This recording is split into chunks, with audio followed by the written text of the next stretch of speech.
ഇന്ന് എണീക്കാൻ വേണ്ടി വല്ലാണ്ട് ലേറ്റായി ഇപ്പോൾ 6 മണിയൊക്കെ ആയിട്ടുണ്ട് ഇനി എണീക്കാൻ വേണ്ടിയിട്ട്. 2-3 ദിവസമായിട്ട് പെട്ടെന്ന് തന്നെ പണി തീർക്കുന്നതിനുണ്ട് ഇങ്ങനെ നേരം വൈകി എണീക്കുമ്പോൾ വല്ലാത്തൊരു എന്താ പറയുക ഒരു ഷാറ് തോന്നും. ഞാൻ വീഡിയോ എടുക്കണോ വേണ്ട രണ്ട് മനസ്സായി നിൽക്കുക ഇനി. അങ്ങനെ പിന്നെ കാര്യമായിട്ട് ഇന്ന് പണിയൊന്നുമില്ല. നേരത്തെ ചിക്കൻ കറി ഉണ്ട് രാവിലത്തേക്ക്. അപ്പം ഏട്ടനൊന്ന് ചോറ് വേണ്ടെന്ന് പറഞ്ഞിട്ടുണ്ട്. പുറത്ത് നല്ല മഴയാണ്, മഴ നല്ലോണം പിടിച്ചിട്ടുണ്ട് കേട്ടോ. ഇന്ന് ലേറ്റ് ആയതുകൊണ്ട് തന്നെ അലക്കാനൊന്നും പറ്റിയിട്ടില്ല. പകുമോനെ ഞാൻ വേഗം എണീപ്പിച്ചുകൊണ്ട് എണീപ്പിച്ചപ്പം തന്നെ കുളിപ്പിക്കാൻ കൊണ്ടുപോയിട്ടില്ല എന്നുണ്ടെങ്കിൽ വേഗം അടുക്കളയിലേക്കാണ് വരിക.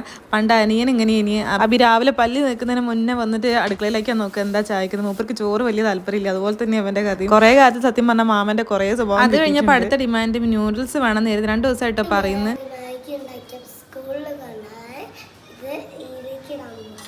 ഇന്നലെ ഇതുപോലെ പറഞ്ഞിട്ടുണ്ടായിരുന്നു ഞാൻ പിന്നെ ഉണ്ടാക്കി കൊടുക്കേണ്ട. ഇതിപ്പോൾ ഇന്നിപ്പോൾ വാശി പിടിപ്പിക്കേണ്ട വെച്ചിട്ട് ഉണ്ടാക്കി കൊടുത്തതാണ്. അങ്ങനെ അത് ഫുൾ അവൻ തന്നെ പാത്രത്തിലാക്കിയിട്ടുണ്ടായിരുന്നു. അത് കഴിഞ്ഞ് ലഞ്ച് ബോക്സ് ഒക്കെ ഞാൻ എടുത്ത് വെച്ചോളാം എന്ന് പറഞ്ഞ് മൂപ്പരിൽ നിന്ന് എടുത്ത് വെച്ചിട്ടുള്ളത്. അങ്ങനെ എടുത്ത് വെച്ചത് അബദ്ധമായി. ഞാൻ സത്യം പറഞ്ഞാൽ വാട്ടർ ബോട്ടിൽ വയ്ക്കാൻ വേണ്ടി വിട്ടുപോയി. ഇങ്ങനെ ചെയ്യാൻ കൂടാറൊന്നുമില്ല. ഇന്ന് എന്തോ മൂപ്പർക്ക് ചെയ്യാൻ തോന്നി. ഫുള്ളും എന്നെ ഒന്നും ചെയ്യാൻ സമ്മതിച്ചില്ല, തൊടണ്ടെന്ന് പറഞ്ഞിട്ട്. പിന്നെ ഞാനും കരുതി ചെയ്തെന്നൊക്കെ നല്ല തന്നെയാണല്ലോ. ചില നേരം ഹെൽപ്പ് ചെയ്തരും, ചില നേരം എന്ത് പറഞ്ഞാലും ഏത് പുറത്തുനിന്ന് കേൾക്കൂല. ഇന്ന് ഭക്ഷണം കഴിക്കാൻ വേണ്ടി വലിയ സമയമൊന്നും ആയിട്ടില്ല. പുട്ടായതുകൊണ്ട് അങ്ങനെ തിന്നിട്ടില്ല. ഇനി അങ്ങനെ മൂപ്പരത് മുടിയൊക്കെ ഇരുന്നിട്ട് ഞാൻ ഈട് തരാമെന്ന് പറഞ്ഞിട്ടൊന്നും കേൾക്കണില്ല. ഓൻ്റെ അച്ഛൻ ഈടിനെ നോക്കി വെച്ചിട്ട് അങ്ങനെ ഈടിനൊക്കെ ഉണ്ട്. അങ്ങനെ പിന്നെ ഞാൻ ഓഫീസിലേക്ക് പോവുകയാണ്. അപ്പോൾ ഇന്നത്തെ വീഡിയോത്തിലുള്ള ചാനൽ ഇഷ്ടമാണ് സബ്സ്ക്രൈബ് ചെയ്ത്